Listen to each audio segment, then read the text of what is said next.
Last couple, 10:30 Friday embargo. Start with Sam at Telegraph, please. Hi, Mikel. Hi. Just on Nico Pepe again. There have been lots of moments in the last 18 months when we've thought, yes, he's arrived, he's ready, here he goes. And then it dips again and he falls out the team. What does he need to do this time or what do you need to do as well to sustain what he's doing the last few games?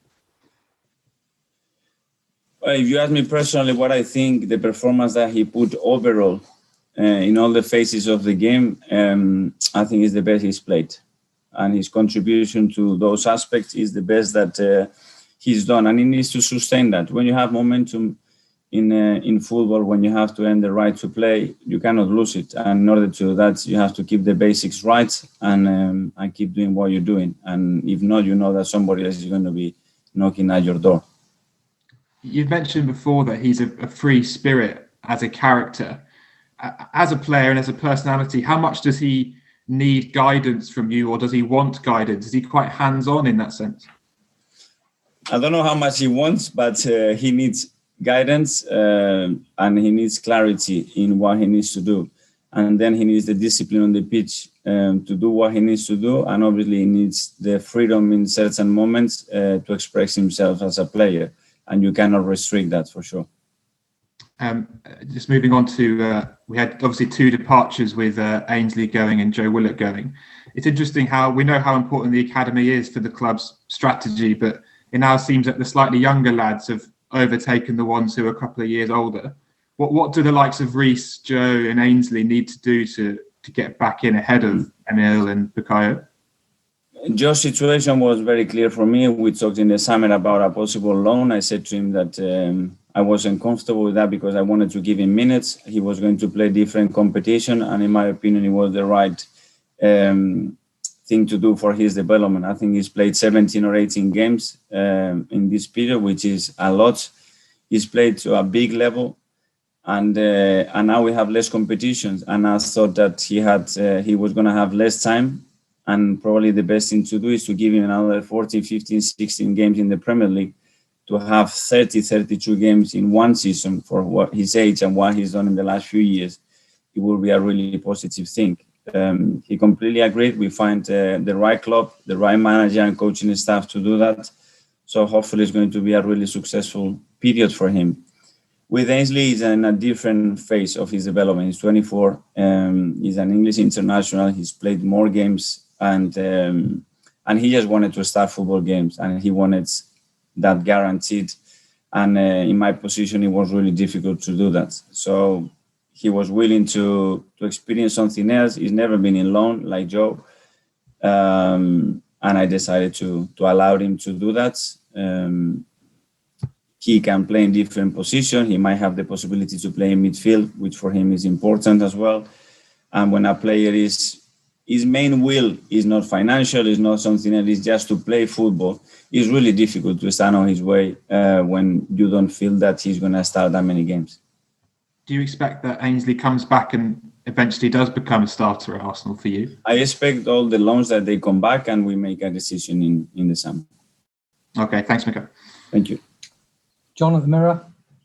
Hello, Mikel. Nice to see you. I was just going to ask you about a couple of players, if I may. Firstly, about Oba. It was clearly, it's been obviously a very emotional time for him. What was completely overwhelming was the support he had from his teammates. You know, that shows his standing, I guess, as captain, as a leader, and as a player in the dressing room. How sort of touching was that, and also how difficult has this period been for a player like him?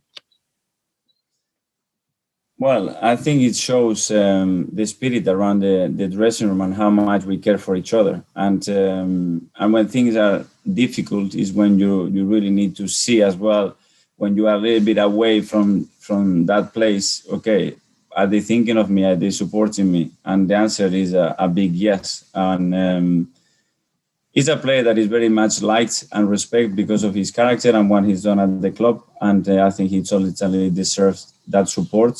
And individually for him, it's been tough because when you see a member of your family suffer and go through a difficult periods, emotionally it drains you, and you have to be close with them. And I think he made the right thing to be next to them. Do you have to be strong-willed, strong-minded? Is he shown that, this week since he's come back? Just his qualities. Yeah, because as well, it was difficult because he wants to be here. He wants to be training. He doesn't want to miss football matches. I think you guys know Boba, and that he wants to play every minute or every single competition. So he was having the responsibility to be there, but at the same time, he wanted to be here. He was training on his own, and I think he's managed that really well. Yeah, his quality is outstanding. You can see when he's full of confidence, is maybe showing, just of late.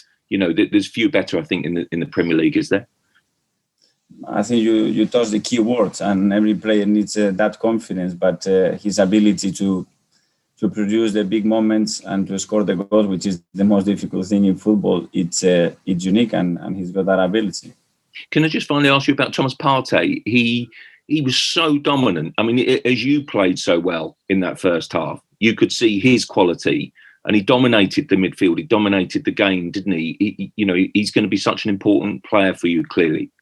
Yeah, obviously that's the reason we signed him, because we believe that we needed a player like him to impose himself in games and give us that dominance and that skill as well that he brings to the team.